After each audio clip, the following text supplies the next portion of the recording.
अपना टीवी और मैं गुप्ता बुलेटिन की शुरुआत करेंगे और रुक करेंगे खबरों का। बता दें, नगर पालिका चुनाव को लेकर मुख्यमंत्री पुष्कर सिंह धामी ने विशाल रोड शो और जनसभा की। इस दौरान भारी जनसैलाब देखने को मिला। इसी को लेकर बीजेपी कार्यकर्ताओं और कई संगठनों ने ढोल नगाड़ों के साथ रोड शो में हिस्सा लिया, जिसके चलते मुख्यमंत्री पुष्कर सिंह धामी ने बीजेपी के पक्ष में वोट की अपील की।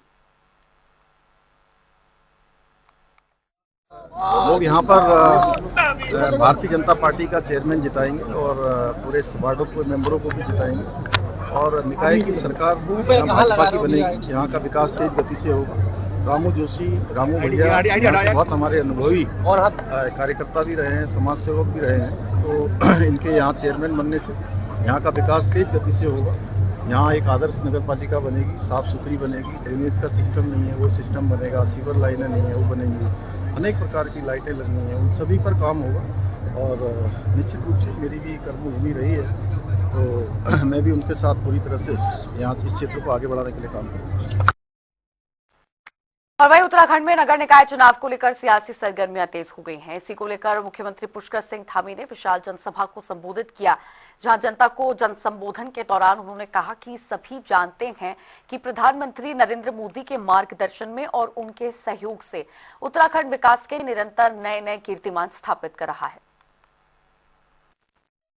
भाई बहनों, हम सभी जानते हैं आज हमारे प्रधानमंत्री आदरणीय मोदी जी के मार्गदर्शन में, उनके सहयोग से, उनके आशीर्वाद से उत्तराखंड विकास के निरंतर नए कीर्तिमान स्थापित कर रहा है। एक और जहां शहरों से लेकर सुदूरवर्ती, मैं जानता हूं यहाँ पर हमारे पर्वतीय क्षेत्र के अधिकांश लोग पूर्व सैनिक हैं, दूर दराज से जिनका आज भी रिश्ता है, ऐसे लोगों की संख्या यहाँ पर अधिक है। तो ऐसे पर्वतीय क्षेत्रों में भी आज विकास को तेजी से पहुंचाने का काम हम कर रहे हैं। इंफ्रास्ट्रक्चर से जुड़े हुए क्षेत्र में हम तेजी से काम कर रहे हैं। पेयजल, शिक्षा, स्वास्थ्य, सड़क परिवहन, कनेक्टिविटी, हवाई सेवाएं बढ़ाने के लिए काम कर रहे हैं। जहां केदारखंड के मंदिरों के साथ साथ कुमाऊं क्षेत्र के हमारे मानस खंड के अंतर्गत आने वाले सभी मंदिरों का हम जो पौराणिक मंदिर हैं उनका नवनिर्माण कर रहे हैं, पुनर्निर्माण कर रहे हैं और करोड़ों करोड़ों की लागत से अनेक परियोजनाएं आज हम संचालित कर रहे हैं। भाई बहनों, इसके साथ हमारा हेमकुंड साहब जाने वाला हो, रीठा साहब जाने वाला हो, ऐसे अनेक मार्गों को हम बना रहे हैं। इस क्रम में अगर काशीपुर की मैं बात करूं तो करोड़ों रुपए की लागत से विभिन्न विकास की परियोजनाएं आज गतिमान है। जहां एक और करोड़ों की लागत से हमारे कई सारे नेशनल हाईवे के काम चल रहे हैं, उनको भी आज मैं आदमी अजय भट्ट जी से आते हुए हम और अजय भट्ट जी आज साथ में चर्चा कर रहे थे। बहुत सारे कामों को यहाँ गति देनी है और सच में आज आपने जो उत्साह बढ़ाने का काम किया है, जो ऊर्जा आपने दी है, जल्द से जल्द हम इन सभी कामों को धरातल पर उतारेंगे। काशीपुर का रेलवे स्टेशन हो, चाहे NH नगीना काशीपुर, चौहत्तर का सुधारीकरण चौड़ीकरण का काम हो, काशीपुर रामनगर NH हो, काशीपुर का रेलवे स्टेशन के साथ ही बाजपुर रोड का रेलवे ओवरब्रिज का निर्माण भी गतिमान है, जो रेलवे और सड़क यातायात के भी बेहतर समन्वय बनाएगा। इसके साथ ही लगभग 1950 करोड़ रुपए की फंडिंग से काशीपुर में पेयजल, सीवरेज, सड़क सुधार और सीवरेज ट्रीटमेंट प्लांट स्थापित करने जैसे महत्वपूर्ण कार्यों को तेज गति के साथ पूरा किया जाएगा। इतना ही नहीं, इस क्षेत्र में रोजगार के अच्छे अवसर सृष्टि हो, स्थानीय अर्थव्यवस्था को मजबूत करने के लिए इस उद्देश्य से 1100 करोड़ रुपए की लागत से औद्योगिक हब परियोजना एवं 100 करोड़ रुपए की लागत से अरोमा पार्क योजना भी यहाँ संचालित की जा रही है। जल्द ही उस योजना पर और काम तेजी से आगे बढ़ेगा, उससे भी यहाँ पर रोजगार का भी सृजन होगा, व्यापार और उद्योग बढ़ेगा। और आपको बता दें कि उत्तराखंड में धामी कैबिनेट सामान्य नागरिकता संहिता कानून के नियमावली पर मुहर लगा सकती है, जिसको लेकर कानून को अंतिम रूप दिया जा रहा है। माना जा रहा है कि 26 जनवरी से उत्तराखंड में UCC लागू हो जाएगा। इसको लेकर कांग्रेस कई सवाल खड़े कर रही है। कांग्रेस ने बीजेपी पर आरोप लगाए हैं कि चुनावी फायदे के लिए बीजेपी हमेशा UCC का फायदा लेना चाहती है। मेरे भाजपा से कुछ सवाल हैं। कब नौमन तेल होगा, कब राधा नाचेगी? इसलिए क्योंकि 3 साल हो गए यूसीसी की डुगडुगी सुनते हुए। राज्य स्थापना दिवस के दिन लागू होना था यूसीसी ने, वो भी नहीं हो पाया।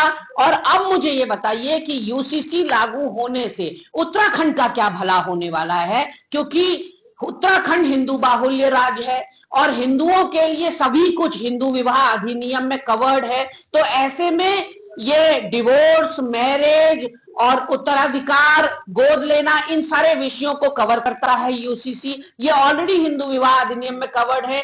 दूसरी बात, यूसीसी का मतलब होता है यूनिफॉर्म सिविल कोड, यानी कि अगर ये पूरे देश में लागू नहीं हो रहा है, केवल उत्तराखंड में लागू हो रहा है समान नागरिकता कानून, तो ये क्या समानता है कि केवल उत्तराखंड पर लागू होगी, बाकी देश के जो नागरिक हैं वो अलग कानून को मानेंगे। और उत्तराखंड के अंदर भी ये आधी आबादी पर लागू नहीं होगा।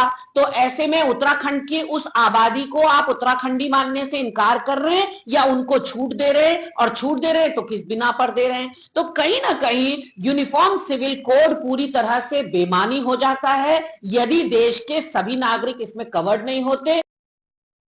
देखिए, माननीय मुख्यमंत्री श्री पुष्कर सिंह धामी जी ने चुनाव से पहले जो प्रदेश की जनता से वादा किया था कि प्रदेश में समान नागरिक संहिता लागू की जाएगी, यूसीसी लागू किया जाएगा, अब वो समय बिल्कुल निकट आ चुका है। यूसीसी का ड्राफ्ट पूरी तरह से फाइनल है। अब उसका अप्रूवल के लिए जो है वो कैबिनेट में लाया जाएगा और साथ ही ये तिथि तय की जाएगी किस तारीख से इसको लागू करना है। और दूसरी ओर जो लागू करने के साथ जो अधिकारियों और कर्मचारियों की ट्रेनिंग होनी चाहिए, वो कार्य भी वर्तमान में चल रहा है, क्योंकि बहुत शीघ्र ही अगले कुछ दिन में वो काम भी पूरा हो जाएगा। तो जो कांग्रेस कह रही है वो अपने आप में बिल्कुल बौखलाई हुई है, भ्रमित है। कारण यह है कि यूसीसी का तो विरोध करती रही है और अब जब लागू होने वाला है तो इस प्रकार की नकारात्मक बात कर रही है। लेकिन हमारी सरकार ने जो कहा, हमारे मुख्यमंत्री जी ने जो कहा, वो लागू किया गया और यूसीसी भी बहुत ही शीघ्र इसी महीने लागू हो जाए। और वहीं निकाय चुनाव को लेकर कांग्रेस और बीजेपी के बीच आरोप प्रत्यारोप का दौर भी शुरू हो गया है। बीजेपी की प्रदेश प्रवक्ता कमलेश रमन ने कहा कि कांग्रेस के पास कोई स्टार प्रचारक है ही नहीं और अगर कोई है भी तो उसे प्रचार नहीं करने दिया जा रहा। कांग्रेस में स्टार प्रचारक बचे ही कहाँ हैं। जो थोड़ा बहुत बचे भी हैं उनको उन्होंने सख्त हिदायत दे दी कि आप घर बैठे और आराम करें। रही बात भारतीय जनता पार्टी की, तो भारतीय जनता पार्टी छोटा चुनाव हो या बड़ा चुनाव हो, बड़ी गंभीरता से लड़ने का काम करती है और इसीलिए छोटे कार्यकर्ता से लेकर के बड़े वरिष्ठ नेता तक हमारे मैदान में है और लोगों को अपने प्रदेश सरकार की योजनाओं को बताने का काम कर रहे हैं। और हमारा क्या आगे रोड मैप है, हमारा क्या विजन है, हमारा क्या संकल्प है, उसको भी लोगों के बीच में लेकर के जा रहे हैं कि जब हमारे प्रत्याशी जीतेंगे, नगर निकाय की ट्रिपल इंजन की जब सरकार बनेगी, तो हम क्या क्या काम ऐसे अच्छे करने जा रहे हैं जो इस प्रदेश को और चहुमुखी विकास की ओर ले जाने का काम करे। लेकिन कांग्रेस के पास ना ही तो विजन है, ना ही संकल्प है, केवल और केवल आरोप लगा करके लोगों को भ्रमित करने का काम कर रही है। उनके पास अगर विजन होता तो वो अपना विजन बताते। देखिए, भारतीय जनता पार्टी के विजन के ऊपर अगर वो कटाक्ष करने की बात करते हैं, अगर स्टार प्रचारक कांग्रेस के पास नहीं है तो ये उनकी कमियां है, ये उनकी गलतियां हैं कि उन्होंने अपने स्टार प्रचारकों को मैदान में नहीं उतारा। इसका मतलब अब उनकी कहीं साख नहीं बची है, वो डरे हुए हैं, वो इतने हताश हैं, निराश हैं कि अब वो अपने स्टार प्रचारकों को भी नहीं मैदान में उतारना चाहते और वो अपनी हार मान चुके हैं।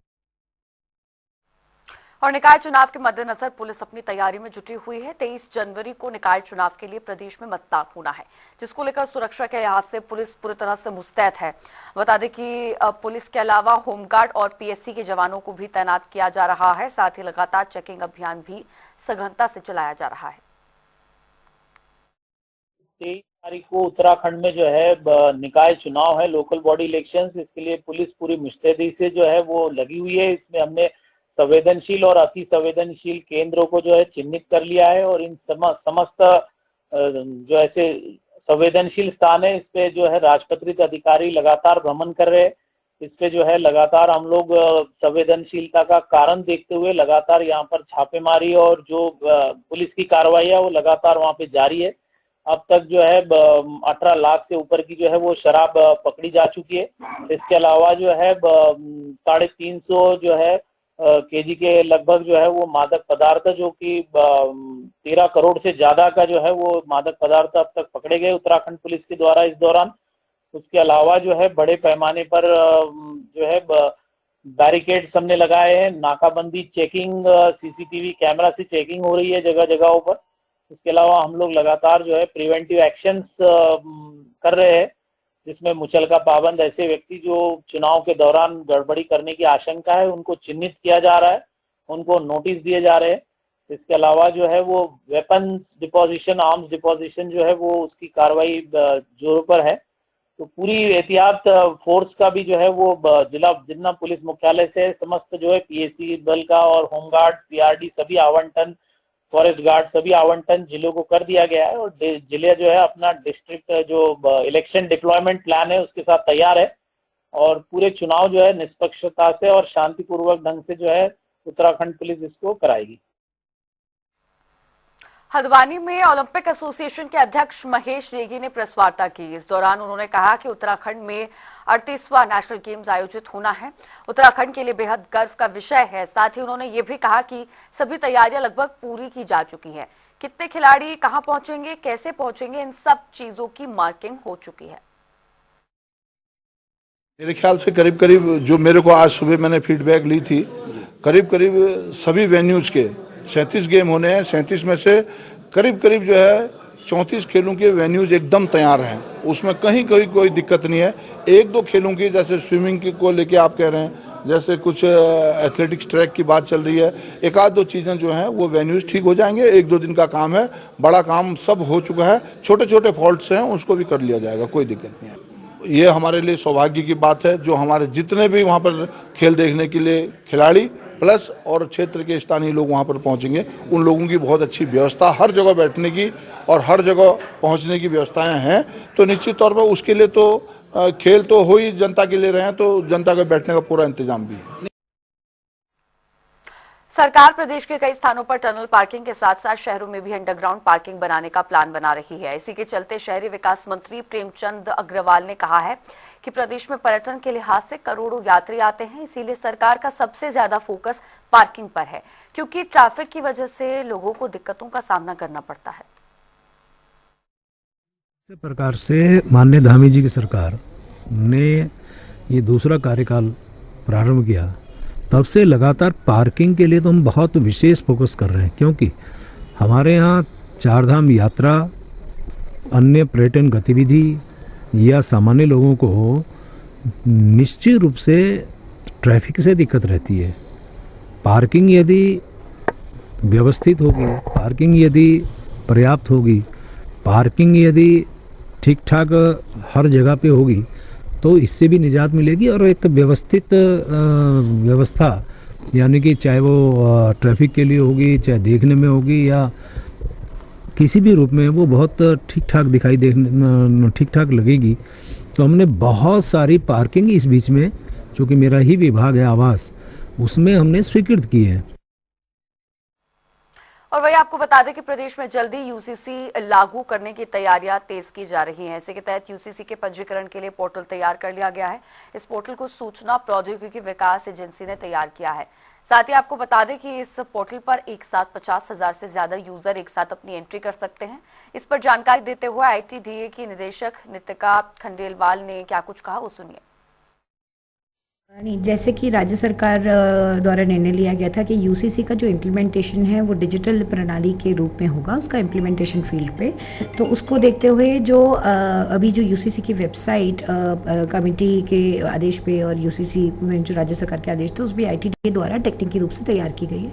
उस वेबसाइट का सिक्योरिटी ऑडिट और एक हम सोर्स कोड रिव्यू बोलते हैं वो हमने करवा लिया है और उसमें कोई भी टेक्निकल ग्लिचेस ना आए उसके लिए जो भी भारत सरकार की हमारी GIGW गाइडलाइंस होती है उसका पूरा पालन किया गया है और सुरक्षा की दृष्टि से उसको नेशनल डेटा सेंटर पे भी होस्ट किया गया है। और एक ये भी होता है कि जब बहुत यूजर्स यूज़ करते हैं तो टेक्निकल ग्लिचेस भी आने की दिक्कतें होती हैं, कभी यूजर्स को कुछ है तो उसके लिए एक टेक्निकल हेल्प डेस्क का भी टोल फ्री नंबर लेके स्टार्ट कर दिया है। अभी तो क्योंकि ट्रेनिंग चल रही है तो वो ऑफिसर्स की ट्रेनिंग के लिए, बाकी भविष्य में जब वो CSC के माध्यम से और अन्य माध्यम से जब लॉन्च होगी तो वो टेक्निकल हेल्प डेस्क किसी भी तकनीकी ग्लिचेस के लिए वो सुचारू है। दून मेडिकल कॉलेज में नए चिकित्सा अधीक्षक डॉक्टर रविंद्र सिंह बिष्ट ने पदभार संभाल लिया है। साथ ही उन्होंने अस्पताल में संबंधित विभाग अध्यक्षों से विचार विमर्श किया। इसी के साथ ही नए चिकित्सा अधीक्षक ने OPD, ऑपरेशन थिएटर, साफ सफाई आदि के संबंध में दिशा निर्देश दिए।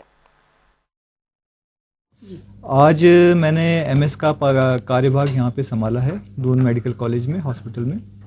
तो आज पहले तो मैं ये आपको बताना चाहूँगा कि मैं दून मेडिकल कॉलेज में पहले भी कार्यरत रह चुका हूँ। 2019 और 20 में कोरोना काल में मैं यहाँ का डिप्टी मेडिकल सुपरिटेंडेंट भी रहा हूँ। उसके बाद श्रीनगर मेडिकल कॉलेज में वहाँ के बेस अस्पताल में भी मेडिकल सुपरिटेंडेंट रहा हूँ।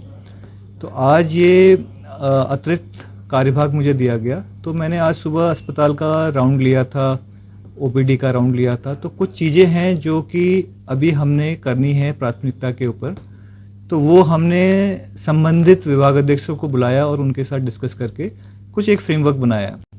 पहला जो हमारा था, ये देखा गया कि जो हमारी सफाई का है उसके ऊपर हमें खास ध्यान देना है। सफाई का ये है कि मरीज हमारे 9 बजे से ओपीडी में आने चालू हो जा रहे हैं, लाइन में लगने जा रहे हैं, तो जितने भी सफाई के कार्यक्रम हैं वो सुबह 8 से 9 बजे तक खत्म हो जाने चाहिए, इसके सख्त निर्देश दे दिए गए।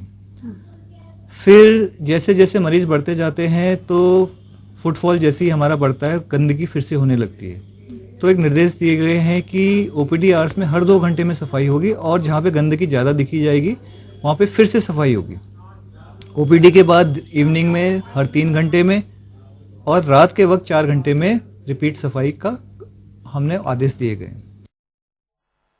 और वहीं आपको बता दें कि मसूरी में नगर पालिका चुनाव को लेकर कैबिनेट मंत्री गणेश जोशी और राज्य मंत्री कैलाश पंत ने मसूरी वाल्मीकि समाज, मसूरी ट्रेडर्स, होटल एसोसिएशन और मसूरी पटरी व्यापारियों के साथ बैठक की। इसी के चलते कैबिनेट मंत्री गणेश जोशी ने कहा कि मसूरी की जनता के आशीर्वाद से ही वो 3 बार मसूरी के विधायक बने और आज वो कैबिनेट मंत्री हैं। इसी के साथ उन्होंने बीजेपी की जीत का दावा भी किया। भारतीय जनता पार्टी ने बहुत ही सुयोग्य महिला प्रत्याशी को मैदान में उतारा है, जिनके पास लंबा अनुभव है, परिवार से लेकर के, पिता की तरफ से लेकर के, पति की तरफ से लेकर के और खुद को लेकर के। और उनकी एक खासियत है मीरा जी की, जहां तक मैं बात करूं, जैसा कि कहा भी गया, उनको आप किसी पद पे बैठाइए तो फिर वो परिपाटी नहीं मिलेगी जो ज्यादातर महिला उम्मीदवारों के साथ दुर्भाग्य से लोग मानते हैं। भाई चलाएगा, पिता चलाएगा, पति चलाएगा, घर का कोई पुरुष सदस्य चलाएगा। वो कॉम्पिटेंट है, जिला पंचायत की उपाध्यक्ष रह चुकी है, भारतीय जनता पार्टी के बहुत महत्वपूर्ण पदों पर रह चुकी है, संगठन में काम कर चुकी है, पिताश्री उनके ब्लॉक प्रमुख रहे हैं, पति उनके उत्तराखंड आंदोलन के एक बहुत प्रमुख एक्टिविस्ट रहे हैं, मेरे बहुत लंबे संघर्ष के साथी रहे हैं और मसूरी के चप्पे चप्पे से वाकिफ हैं। मैं दावे के साथ कह सकता हूं कि मीरा सकलानी जी म्यूनिसिपल बोर्ड को लीड जिस तरीके से करेगी, वो निश्चित रूप से एक नगर पालिका अध्यक्ष के रूप में वो एक बेंचमार्क सेट करेगी, मैं कह सकता हूँ। वो एक कहावत है ना कि भाई साहब तेरे सिर पे बाल कितने के भी थोड़ी देर में सामने गिन लेना। ठीक है, 25 तारीख को वो सामने गिनने का हो जाएगा। फिर क्या होंगे, अब वो एक रट्टा तो उनका चलेगा नहीं जो देश में चलता है कि हार गए तो ईवीएम ने कर दिया, यहाँ तो बैलेट से होने जा रहा है, वो भी पता चल जाएगा। इसलिए मेरे ख्याल से भूमिकाएं पहले बांधने लगे। भारतीय जनता पार्टी पूरे प्रदेश के अंदर इस निकाय के चुनाव में बहुत प्रचंड बहुमत के साथ अधिकांश निकायों में चुनाव जीत करके आ रही है। मसूरी की महान जनता का आभार व्यक्त करता हूं, जिन्होंने लगातार 3 बार मुझे सेवा करने का मौका दिया। उन्हीं की दुआओं से मैं मंत्री बना और आज हमारे होटल एसोसिएशन के लोगों ने, व्यापारी वर्ग ने जो समर्थन हमारी प्रत्याशी मीरा को दिया है, ये इस बात का संकेत है कि आने वाला कल भारतीय जनता पार्टी का है।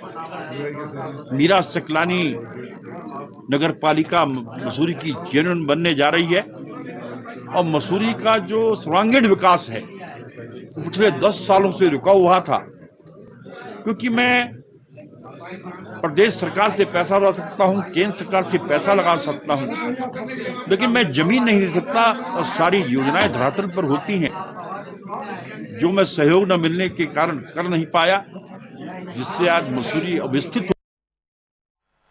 और इस खबर के साथ बुलेटिन में फिलहाल के लिए इतना ही। रुकेंगे एक छोटे से ब्रेक के लिए।